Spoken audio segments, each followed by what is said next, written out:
Well, we want to welcome you. We want to welcome you as we talk to all of those that are viewing and those that will view how to write a book in record breaking time.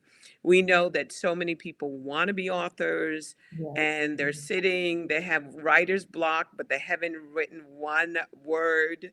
And they're really trying to figure out how do you do this thing called becoming an author. So we welcome you, Miss Jevon Bolden. Welcome. Oh, thank you so much. I'm really excited to be here and finally breaking through into the streaming world here and sharing this time with you. I'm really excited. Listen, I feel like I'm a technological expert, Oh, and yeah. right now, You learned. and especially since we've been quarantined and sequestered, Yeah. there's a whole lot of skills that we're going to learn, and some skills have these steep learning curves, like being an author. And so, tell us how you started your journey. So I right now I'm working as the CEO for Embolden Media Group. I'm a literary agent, an editor, and a writer. So I also help authors write their books if I need to do some ghostwriting or collaborative writing. And so I do all of that as well as writing, coaching, and so forth under my company, Embolden Media Group. And I also got it so good. I've been doing some consulting too for publishers and others as they're working to diversify, do some ethnic and multi ethnic diversification. And so I just had the opportunity to do that. But I started with a degree in English, really, and just began to try to figure out, well, what do I do with this? I absolutely loved English from a child. Been writing most of my life, writing and reading, actually. Um, it in a different way than just going to school and doing it, but really just finding Mhm. a passion in words and in books, the library. And so during that time in college, I tried to figure out what do I do. And by the time I was graduating, I started to apply for positions, entry level positions, like for as a copywriter, a copy editor. And in that process, I was hired as a copy editor for Charisma House Book Group, and that's how you and I got connected. After some time of training and just really grinding the first few years, I was moved into the position of developmental editor, and that's about the time I believe that you and I think that must have been 2007 or so, that you and I actually worked on rules of engagement. We brought that book out again. I think you had it as three little books previously, and we made it one big book. So that was exciting.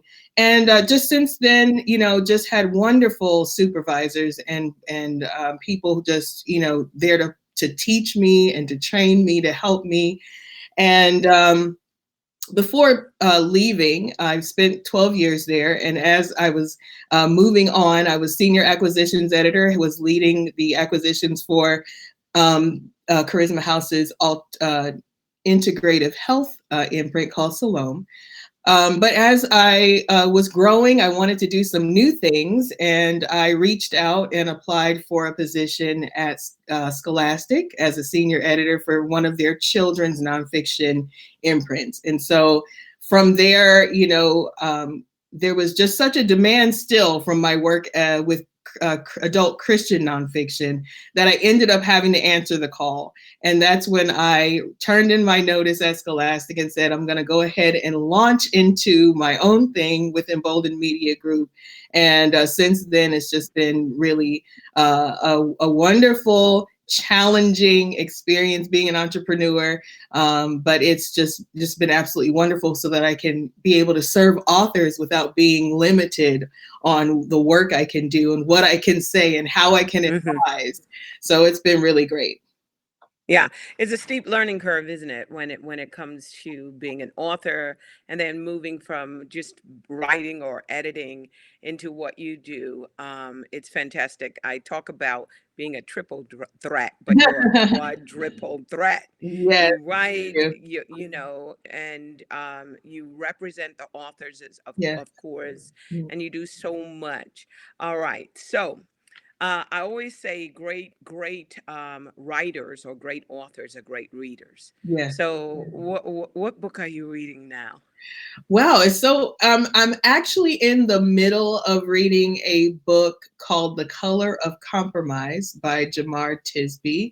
And Hmm. that's actually looking at the church's history with racism. So that's really helping me actually inform some of the consulting that I'm doing as far as when it comes to Christian publishing, amplifying more voices of color. So, it's given me some background, and it's not an easy text to read as far as just seeing, how infallible people are trying to represent, of course, God and the gospel. And we're working through so many issues as a body of Christ. But that book is really excellent. I'm enjoying it right now. And there's been many others, of course, that I'm reading, but that actually is the one that's open right now. Hello, so let's do some. I call them rapid fire questions, Oh, wow. so that people can know you just a little bit more. Okay. So, favorite author? Whoa, that's hard. Um, ooh, Give me two or three. okay, so as far as what I just like to read, like guilty pleasure, honestly, Dan Brown. He writes. Yeah, Ah, love Dan Brown. His most recent book is called Origin. He wrote the Da Vinci Code. I know it was so controversial, but I absolutely love the pace of it, the intellectual part of it, the historical part of it, the symbolism. Um, Another one I like to read is Chimamanda mhm. Ngozi Adichie. I love her book Americana. That was a wonderful read. I also loved Purple Hibiscus by her. It was absolutely wonderful. So I really kind of like those kind of things. Yeah. Yeah, yeah. These are creative writers, so Yes. and they're edgy. Yes, they They're are. compelling They writing. are. Favorite color? Oh, white. Any shade of white across the spectrum of white. I love white. Wow, that was a quick answer. Mm. All right. Favorite cuisine? Oh, oh. I'm just gonna have. I think. Oh, that's hard. I'll say Mexican. I'll say Mexican. Okay. Mm-hmm. Okay. I like food. And your dream vacation? Uh, Where's that destination? any beach. I love the beach. So as long as Wow. I'm close to water, oceanfront, something or other, that's all I need. It could be anywhere in the world. Okay, yeah. All right. So there you are. There you have it. And it just so happens that she's born on my same birthday. Yes. So let me ask you, your favorite time of the year. Oh, the When is that? the summer. I love the sun. I love the heat. I live in Florida, so I am just inundated with sun and tropical beauty all the time. So absolutely the summer. Okay, wonderful. So let's talk about your journey to where you are right now, Mhm. as a writer, as an author. Mm. Talk to us about that. Wow, I did not ever expect to be an author. I really resonated with something you said in your first broadcast on this topic. You were saying how the demand of your speaking and how you were wanting to make information available to people on a wider scale in a way that they could access it when you're not speaking, and where you can tell them more. More than what you're able to tell in one conference or one, speaking engagement. And so it Mhm. turned out that, over the course of my experience as an editor working with some content, it can be very challenging. Editors will, if any editor is watching, they will understand what I mean. Sometimes working with content, working with the author's content, especially when we're under deadline or we have multiple, usually we're working on multiple projects at a time, it can get really challenging. And there were seasons where I was working on some very challenging edits. And I would, be at a loss as to what to do. And for me, I started to actually incorporate prayer and fasting in my process. Mhm. working with authors' content. And so for me, developing some of these things, thinking through some living experiences, living some of the challenges led me to write the books that I did. I Mhm. really did not ever, I still have a hard time. I've written 4 books for authors to help support writers. And it's still difficult even for me to say that I'm an author. Still working through that, but I have authored 4 books because of just wanting to have information available for authors and, to help lighten, like you said, to help, if I can help, um, uh, flatten the curve for them a little bit based on the large curve that I had, I want to be able to do that. Wonderful, wonderful.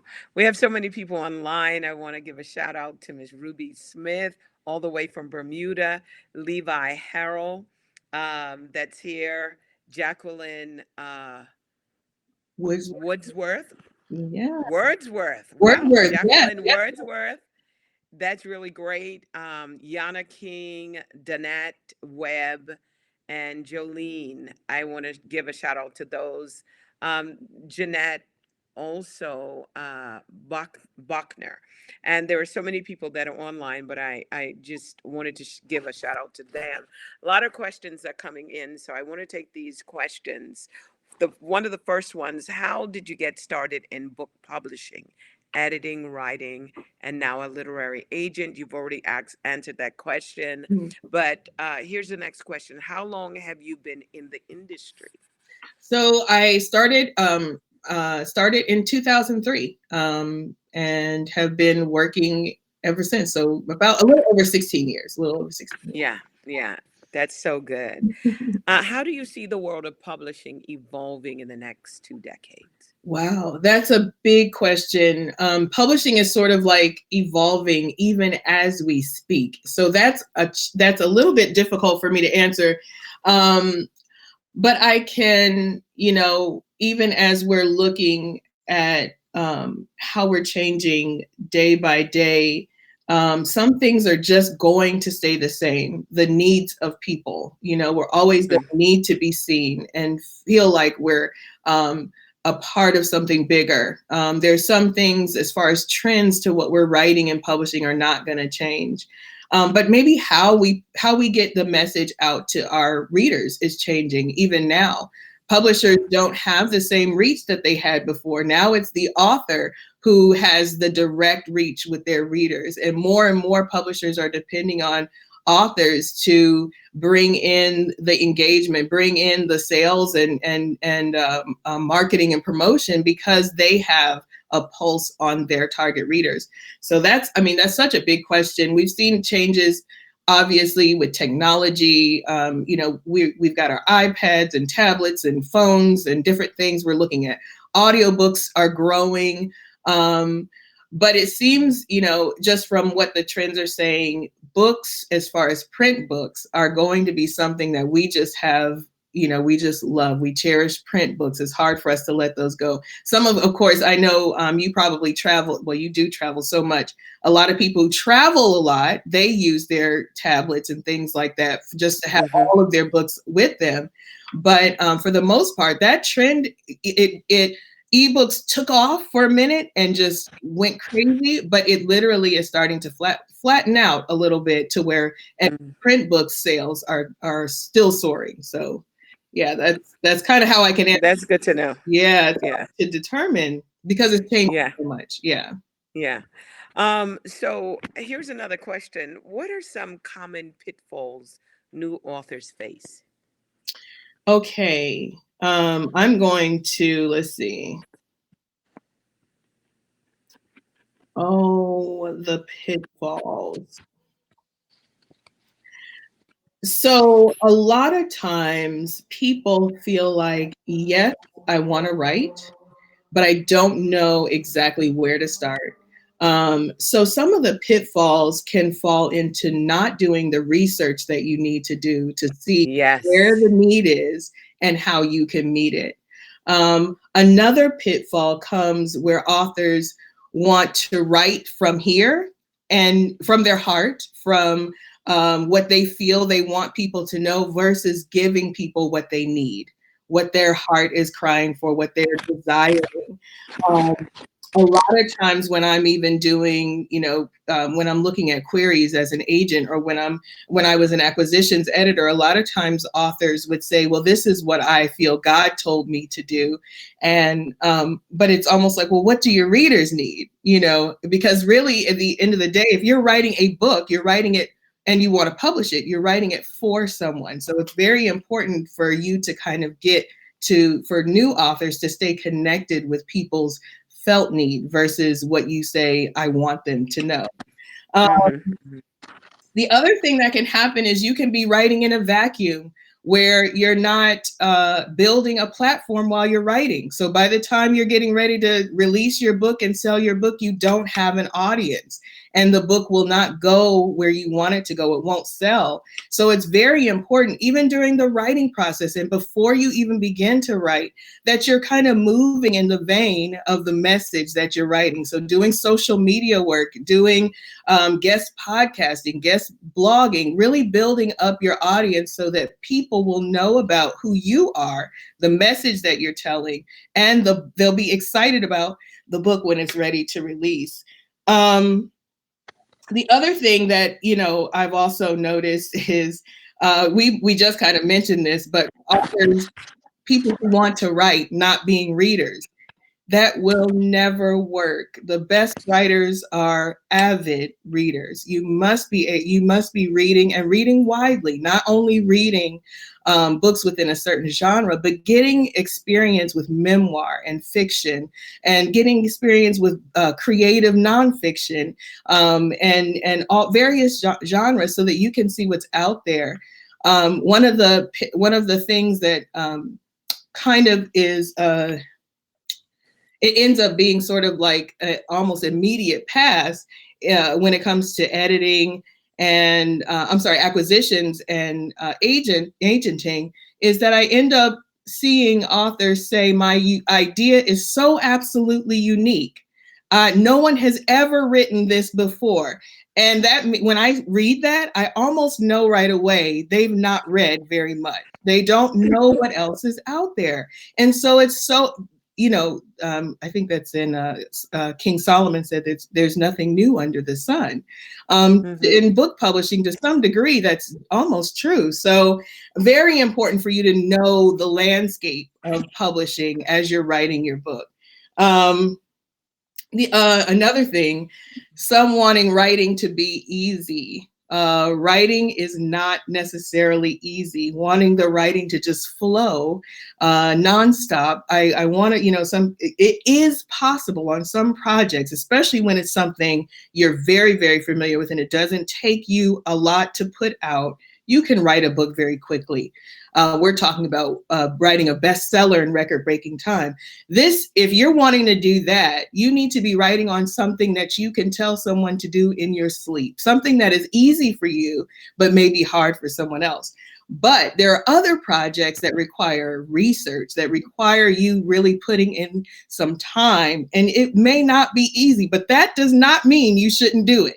Just because it's not easy does not mean you shouldn't do it. So that's another pitfall some new writers will fall into.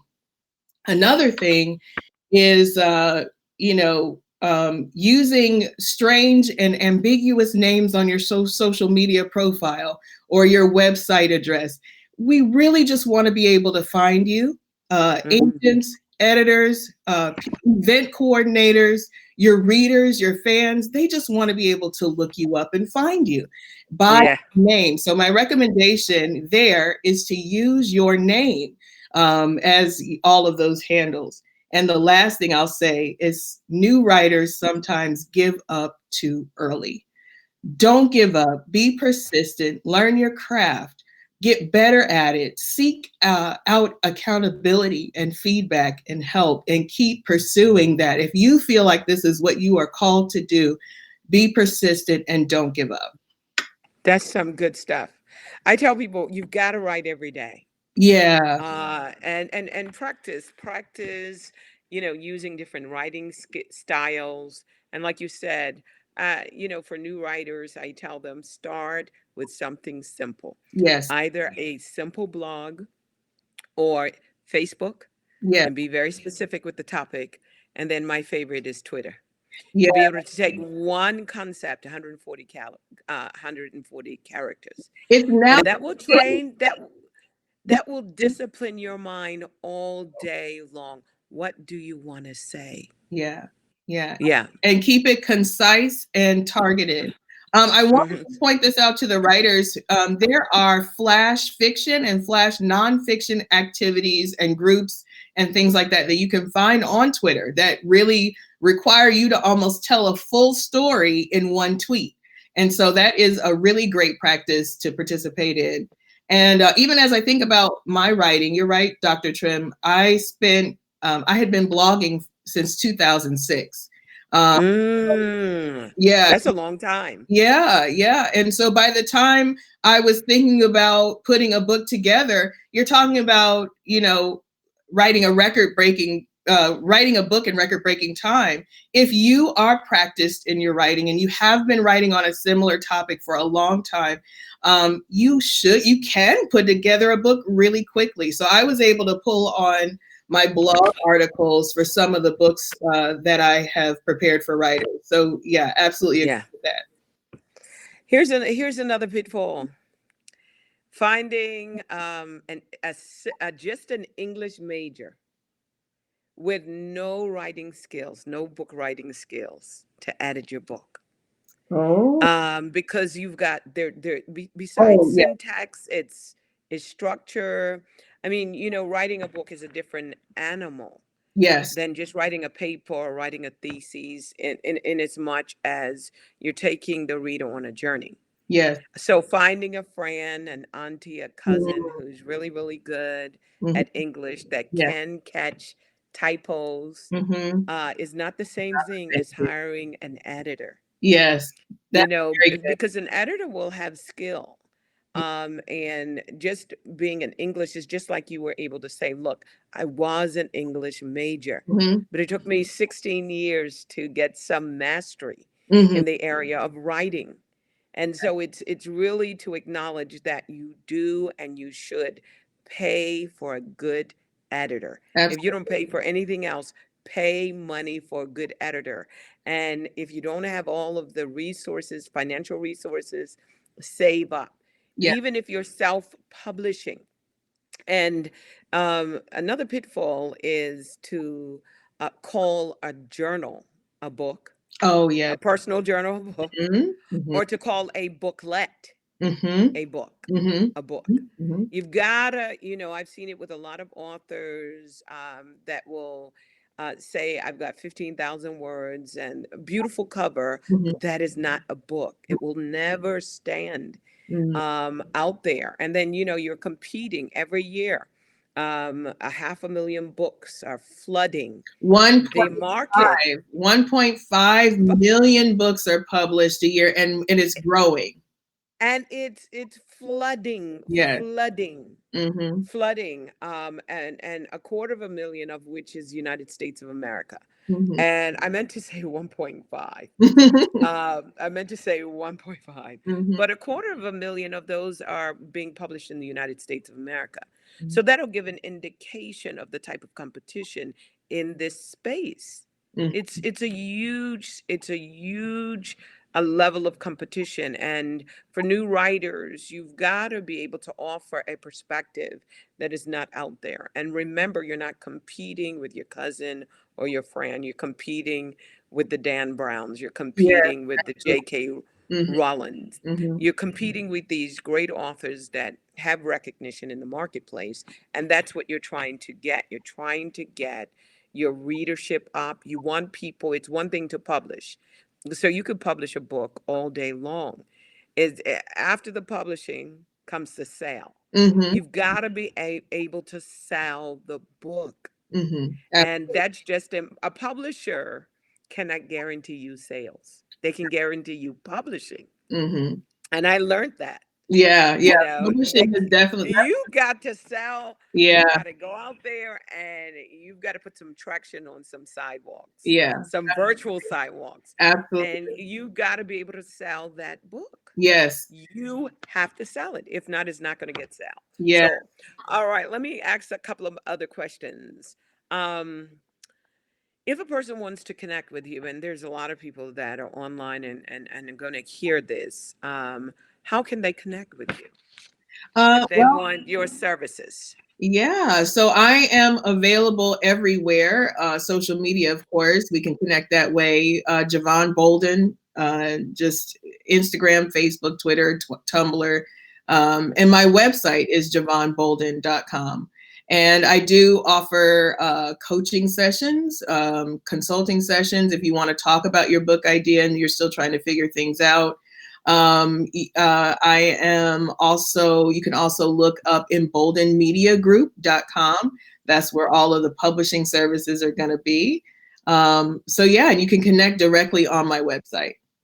Good, good. I wanted to get that out really quick.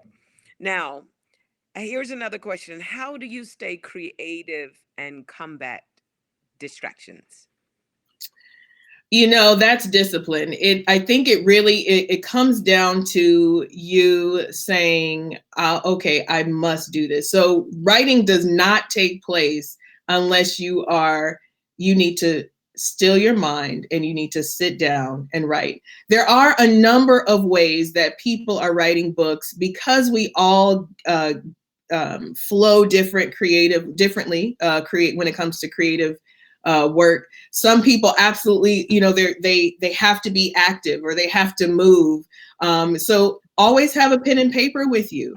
One of the things I thought it was so cool, one of my writing friends said, approach the world always from the position of being a writer. So you're always thinking like a writer. Every person you meet, every event you encounter, you're sort of looking at it from the perspective of a writer. So always have your pen and paper ready. Keep your mind open. Keep your heart open. Be sensitive to people's what's moving people, what you see happening. Even now, we're kind of in this social distancing, stay at home kind of experience. What are some of the things that you're seeing people go through? Keep your eyes open and pay attention. One, of course, you want to be reading good books. Some people are inspired by music. Some people are inspired, like I love being at the beach. Create spaces where you can be creative. Some like to write and they like to have a candle lit while they're writing, or they want to start with praise and worship, or they want to listen to jazz. They want to, go for a run and come back. There's lots of ways to stay creative. Use your phone to record yourself. If you're kind of going and you're a speaker more so than a writer, record some of the inspiration that you have. And I do encourage, like you said, if you can write every day, write every day. There are seasons in life. As a writer, I just have to make sure I say this. There are seasons in life where writing is not coming because of, even if you think about some of the things we've been facing recently. So we're sort of sharing in each other's grief and pain in this season, if we think about that. And everything we do is not always going to be in season. So we're not always going to feel like writing. However, you still keep your spirit open. You still, if you need to journal. And then you take those journalings. What I do is sometimes I'm journaling my thoughts and my feelings. I'm not actually writing or working on a project. But sometimes there is inspiration in that time. Sometimes we kind of force ourselves to write toward a project. We feel like, okay, I've got to write this, I got to write that. And if something doesn't come, we feel blocked. And so that's sometimes where writer's block can come in. But I encourage you to use your time of journaling as inspiration. Some of the things that happened to me are I could be just free writing, exploring some feelings or writing out my prayers or thoughts or whatever. And some ideas will come from that. So I'll circle those things, I'll highlight those things.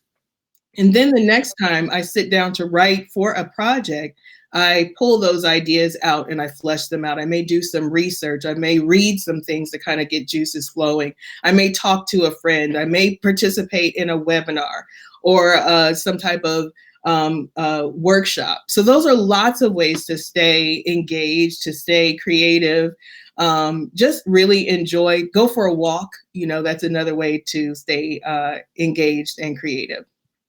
That's really good. I mean, that's the whole broad topic of inspiration.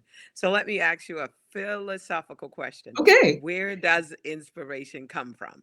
Oh, well, I believe inspiration comes from God, absolutely. And so I that is the other reason why I wrote the book Pray Here Write, because to me that exchange between heaven and earth is so important for our creative process. We have inherited the creative nature of God, and I feel like as he is the author of that, we seek him for ideas. We can seek him for even strategy. And so that's my ultimate way of engaging that creative process. Great, great. So, a couple of more questions. Let's talk about intellectual property. Okay, sure. Absolutely. Here's a question. How do you get permission for citation? And do you need permission or just give originators the credit? So, those are two different types of questions. Yeah, and that space is a little, it can be ambiguous. First of all, you should always credit if you're you should always credit information that is not your own. That's across the board. Always give credit. And the way that you do that is by providing either endnotes, footnotes, or a bibliography. So you want to make sure that you're putting down the secondary sources that you're using to develop your book, or your ideas. When it comes to needing permission, if you are quoting lots of material, especially when it comes to a book, you will need to get permission from the copyright owner, which sometimes is the publisher. Books that are out of print, usually the rights return to the author, so you'll need to connect with the author. The For things like songs and poetry, you're going to most likely always need to get permission, regardless of quoting a line.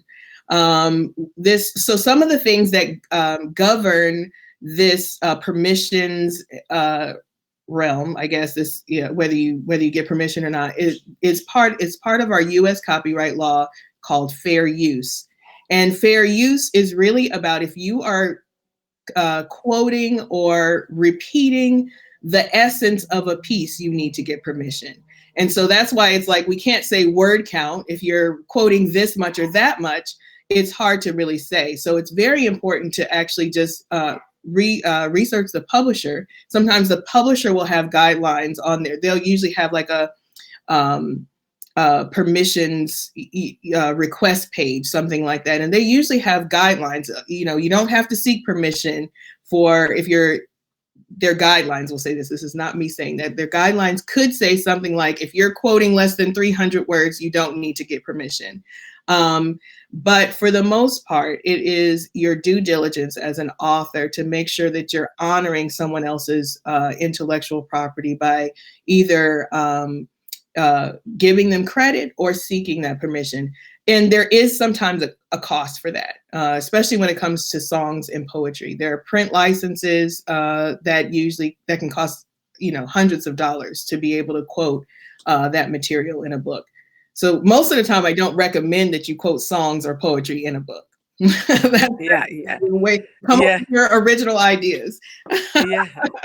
That's really, really good. The whole idea of copyrights and respecting other people and honoring other people's work is important, Yes. especially as an author, because if you are an author, you know how much energy and Yes. time you have invested in that. And when you honor someone else, you're not just honoring the material that they've worked, you're honoring that person. And you're saying, I respect the energies, the resources, the research that you've done, and I just want to give you your props. Yes. And plus, for a new writer and a new author, that also gives you credibility because you're able to borrow the Hmm. equity in someone else's brand Hmm. just by citing and quoting. Hmm. I heard someone once say, "Oh, I don't want to read any books in this subject because I don't want to be influenced by someone else's thoughts." But Yes. if you learned your ABC, you've already been influenced. It's Yes. already too late. Yes. You Yes. you you know you've Yes. you've already been influenced, but this is going to just sharpen Yeah. your thought processes. It's amazing how inspirational reading is to sharpen your ability. Yeah. It's like golfers who Mhm. study other golfers Yeah. Or or even dancers. yeah, and basketball players, they watch Yeah. yeah, plenty of So, video. all of the greats study the greats. So Mhm. if you're author, study the great authors, Shakespeare, Mhm. Humes, all the great philosophers, Mhm. all of the great playwrights. And, I'm always fascinated by rappers. Mhm. So, Mhm. Mhm. I listen to how they Put put words words together together. Yeah. to make sense, and Yeah. it's such a amazing gift. Yeah. Back to the whole idea of inspiration. Inspiration comes from God, but the catalyst, the thing that can peak it, is always amazing to me. Mhm. I write on everything. So I tell people I write on toilet paper. Mhm. Just as long as it's got Mhm. space, I have receipts. Mhm. I'm sitting here at my desk now and I'm looking at all of the little pieces of paper, Mhm. receipts, Mhm. this and that I've written on because I get these amazing ideas that I want to capture, or Mhm. even words, how to put a word, to Yeah. structure a simple sentence, Mhm. to make sentences come to life. Mhm. And that's another thing that an author has to do. You have to keep your writing interesting. So you Yeah. got to learn figures of speech. Yes. I Yes. mean, basic stuff. And creative Figures of ways speech. of putting age old ideas in a new format, in a new way. Yeah, Yeah. it's really important. Yeah. Yeah. It's like you said, there's nothing new under the sun. No, but Um, there can be a new way of presenting it, and mhm. that's part of what you're talking about when it comes to even reading widely and taking from other people's ideas. I want to just mention the idea that we are a company of writers, a company of scribes, a company of those who are sharing history and passing on the legacy of humanity, and the things we're doing are how we're overcoming even in this season, just different things like that. We're all kind of sharing in this human experience together, but there's no one that can come from your perspective. That is your unique place. That's your unique vantage point. And even as you're kind of maybe looking at something similar to someone else, it still will be your thing if you make it that way, if you remain authentic to your perspective. And the movie Vantage Point. Yes. Absolutely love the movie. Yes. And, just a bit of transparency. I sat in the movie theater, and after about 15 minutes, 20 minutes, I was like, I can't believe I wasted my time and my money. It's obvious, who killed the Right, president. right.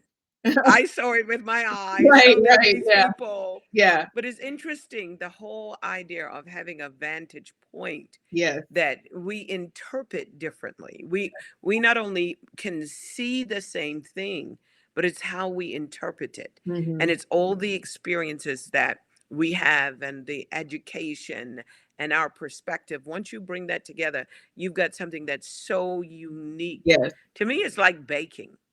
Yeah. I have an auntie that talks about throwing a little of this and a little of that Mhm, mhm, and a little of the other in, mhm, and mhm, she makes the most amazing thing. And then I have another sister that measures everything. mhm. So I took the same measurements. Yes. Mine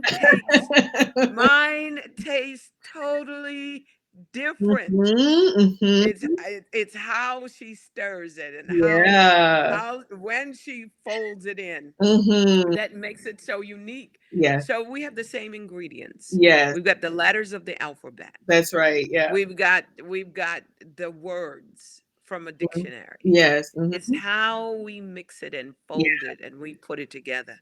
Yeah. And if we can do that in such a way Mhm, that it gains the attention of one or two readers, mhm, I often say every reader has at least 72 other people that they influence. mhm. So there's the Very true. potential that's Mhm. there. Yes. You've got the potential. Mhm, And if you say it right and it touches on a heartfelt, emotional string on the inside of someone's mhm. soul, Yeah. and that's duplicated Yeah. over and over again, you got a bestseller. Yes, yes. Yeah. And I wanted to just say too, there's this other part to what you're saying where, sometimes we can't see the value of our vantage point or the absolute uniqueness of the place that we are entering. Like, we have these little spaces of creativity in the world, or our space in the world that we're entering into. And sometimes we can't see that as clearly as we want to. And that's where you were mentioning earlier the value of working with an editor. One of the things that I want to just mention, a great editor will help you find those places of unique creativity, of unique perspective, and help you amplify and find your voice as an author. That's something, if you're finding an editor is overpowering your voice and changing the way you express, changing the essence of where your vantage point, then you're not quite working with the right one. But there should be the opportunity that you're finding to work with an editor who can really help hone your voice and to help you find that space that is just uniquely for you when it comes to publishing and writing. And that's why it is very much different than working only with someone with an English degree. It took me years to be able to do that. Of course, Correct.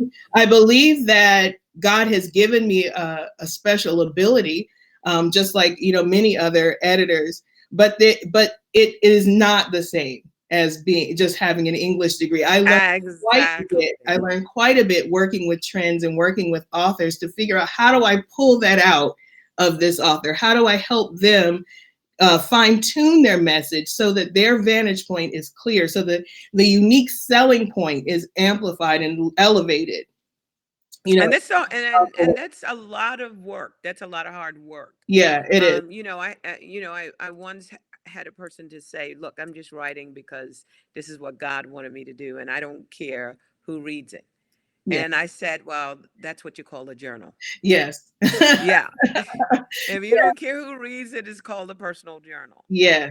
But if you care about the end user, whoever your end user Yes. is, Yes. it's like breaking into any industry. You're establishing a brand as an author. Mm-hmm. So you can be a great speaker and everyone knows you, but when you move into the space of authorship, Mm-hmm. of being a literary artist, Mm-hmm. then you've got to reestablish your brand Yeah. as an author. Yeah. So, we have these brilliant, brilliant people in terms of industry, Mm-hmm. and they may be known in that space. Yes. But when it comes to this literary space, Mm-hmm. you have to start at the bottom.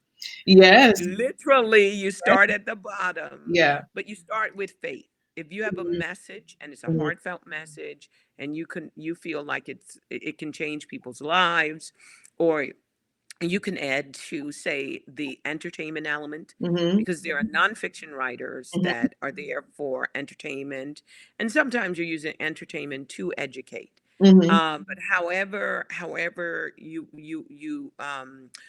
want to look at it, every new author has to start at the bottom and Mm-hmm. then they rise to the top. Mm-hmm. And you've got to keep writing and writing and believe that what you have to say is worth listening to. And guess what? I bought this little book. And if I had seen this book on the shelf, I would have walked right by it. Mm-hmm. And I don't want to necessarily call the name of the book right now. I would have walked right by it because I would have said, "Oh, I'm not interested in that book. I'm Mm-hmm. not interested in the title. Mm-hmm. I'm not interested in the book at all." And if I had flipped through it, I definitely would have put it back in. Mm-hmm. But a friend of mine said, "You've got to read this book. Mm-hmm. You got to read this book." Mm-hmm. And so when I got the book, it was a small book. It was more of like a fable. Mm-hmm. And I picked the book up and I read it and I read it again Mm-hmm. and I read it again. And then I went on Amazon and I bought 12 books Wow. Yeah. and I gave them as gifts. I Mm-hmm. said, "You got to read this Mm-hmm. and let's just have coffee and let's talk about Mm-hmm. your journey with this book." And the book takes 20 minutes to read. Wow. Wow. 20 minutes. Mm-hmm. But it's one of the best books. I've read in a long Yeah, time. yeah, yeah. And that's how books are. Someone that you may not even know is impacted by your writing, Mhm. and they tell five other people, or they're like me, they buy 12 books Yeah, and they give them to your friends, and because you buy them, you say you were going to read it, you were yeah, not wasting my money, yeah, read this book and let's yeah, talk about it, you know. yeah, And basically that's how books get sold. It's yeah. word of mouth. And we've got social media. Mhm, And going back to something that you said, we're talking about pushing a brand. mhm, You as an author, mm, and then the big picture is you as a brand, mhm, because you're just a name or a face on the cover of the book, mhm, and you need to make sure that you have brand fidelity. mhm, You need to make sure you have brand integrity. mhm, So if you're writing on this, but you're living a different way, mhm, that will also just bring an end to your career mhm, as an author. mhm. So I want people to be able to peel the layers back Yeah. to find the core of you, your Mhm, core voice. mhm. Where's this voice coming from? Absolutely. And you bring that voice out, Mhm, and then you put pen to paper and you write from a place of integrity. mhm, If you're writing from a place of integrity mhm, and you have brand fidelity, that's your website, your mhm, social media, mhm, who you are as an individual, how you dress, how mhm, you talk, mhm, and straight across the board, all they see is integrity. They will then see you as a person that is credible, mhm, a credible resource mhm, or a credible source mhm.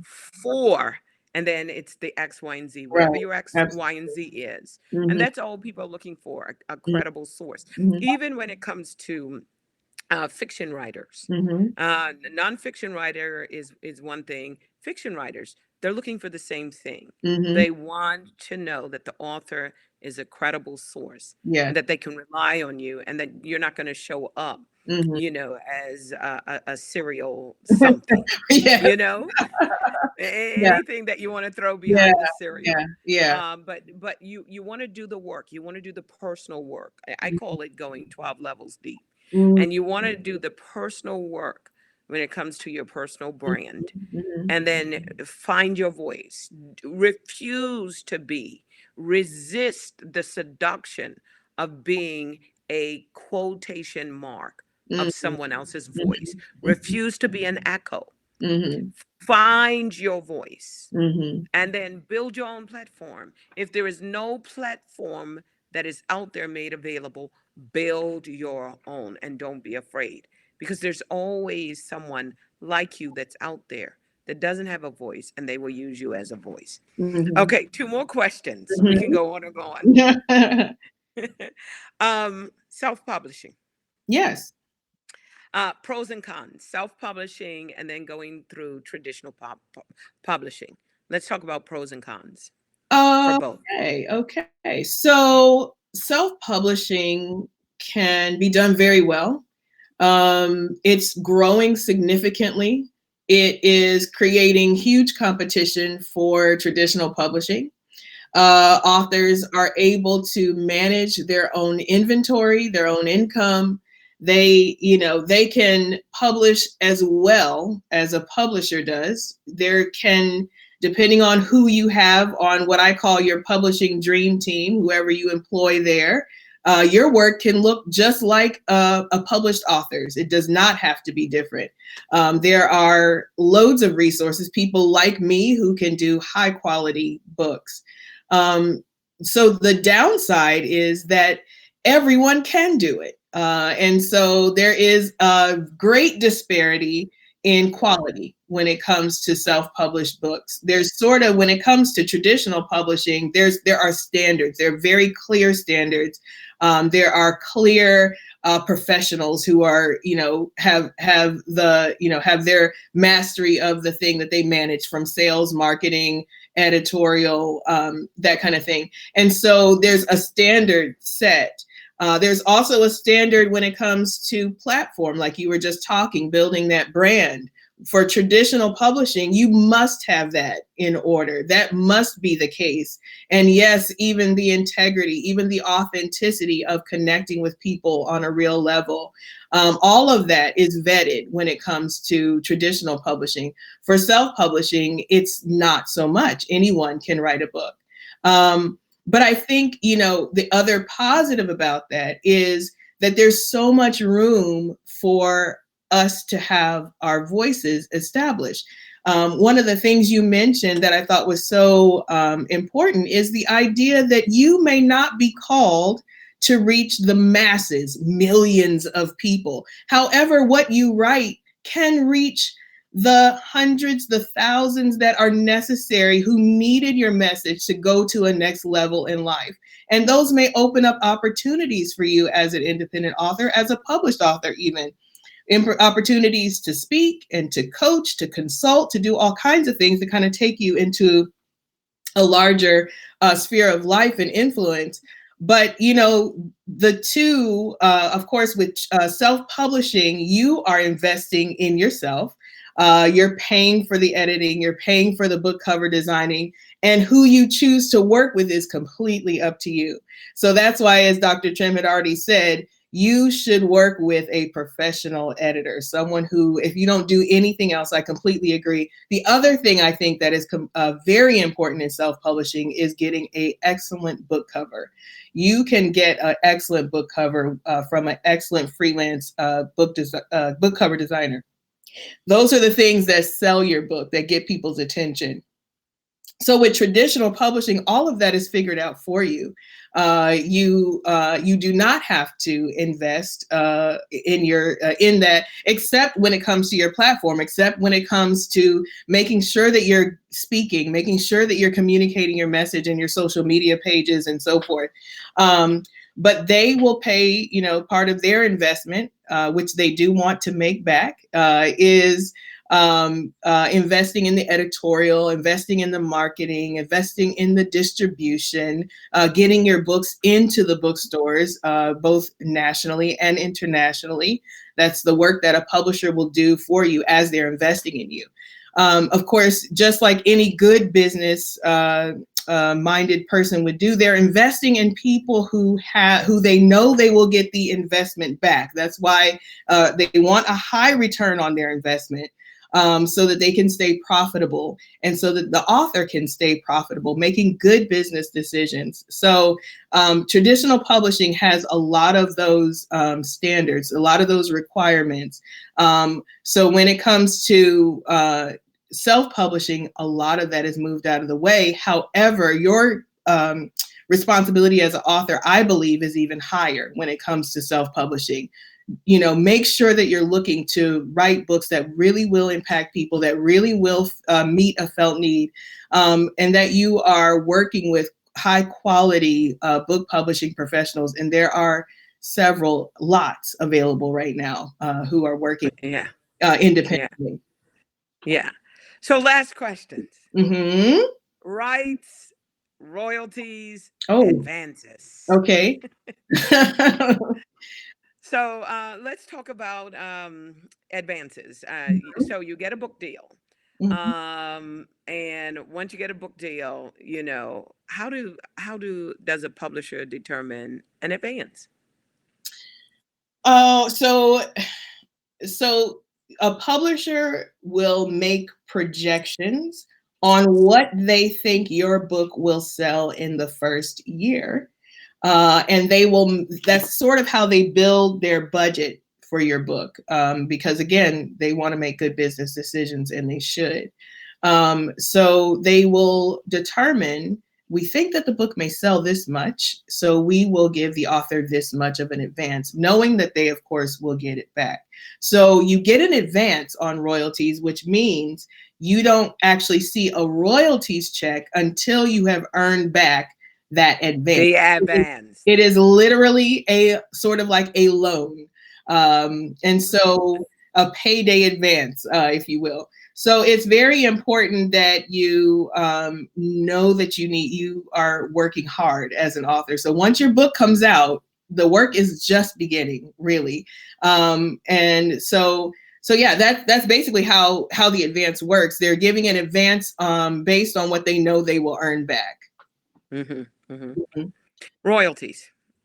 Okay, what do I need to say about royalties?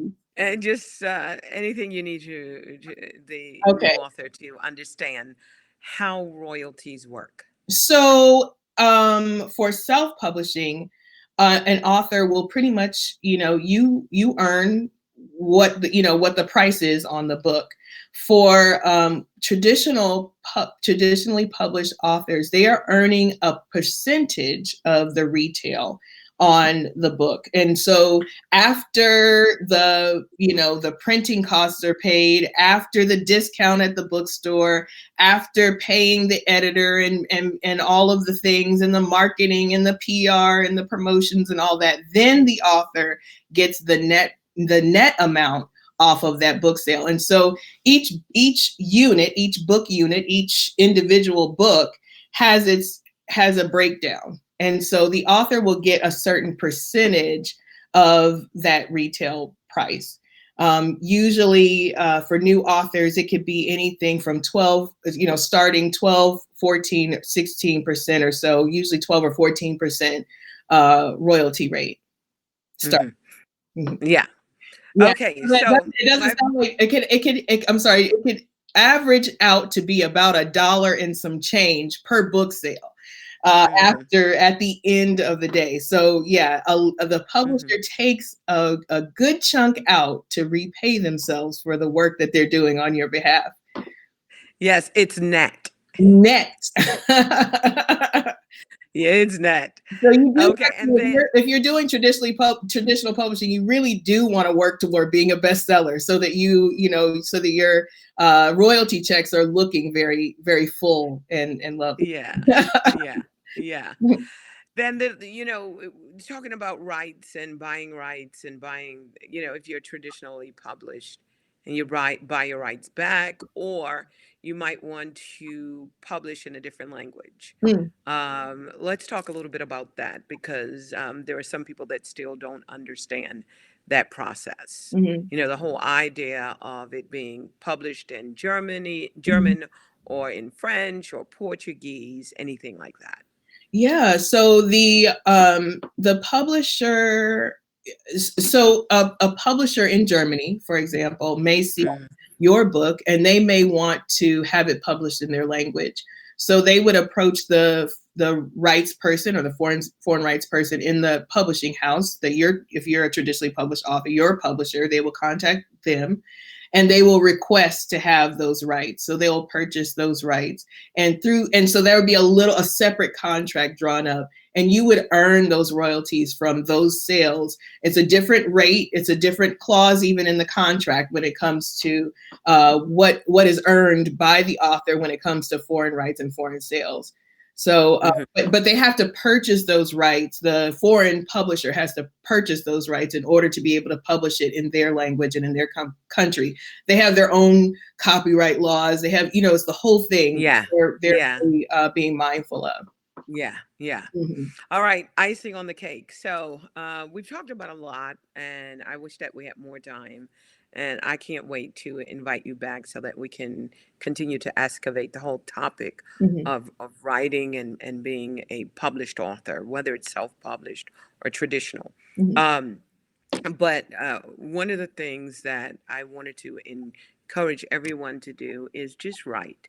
mhm, One of my favorite authors, and I have a lot, mhm, is a children's book author, and it ended up being an adult book as well, Dr. Seuss, mm, mhm, and he threw his first book in the garbage. mhm, He really, he got turned down, mhm, and the story has it that his wife scooped it up, or someone he met mhm, someone coming back from being turned down, and they mhm, started a new imprint, and that's how his book was published. mhm. But there are so many people who have to knock on the door over and over and over Yes. again, Mhm, and get turned down over and over and over again by a publisher. mhm, And I think of Henson and the book Chicken Soup, the Chicken Soup for the Soul series. Mhm. And his was turned down by many, many publishers. And right down the street from my house is Health Communication, which Mhm. is which was a small publishing house at that Mhm. particular time. Took a chance on them, published a book, and the rest is history. Mhm. So just because you get turned down once or twice or three times, and someone says, "Oh, I don't like your book," or "I'm not looking for any author in this particular genre," Mhm. it doesn't mean that you have a horrible manuscript. Mhm. It simply means that they, the publisher may not have a space or a need for that particular book. Mhm. But nonetheless, those that want to self-publish, make sure you do the work.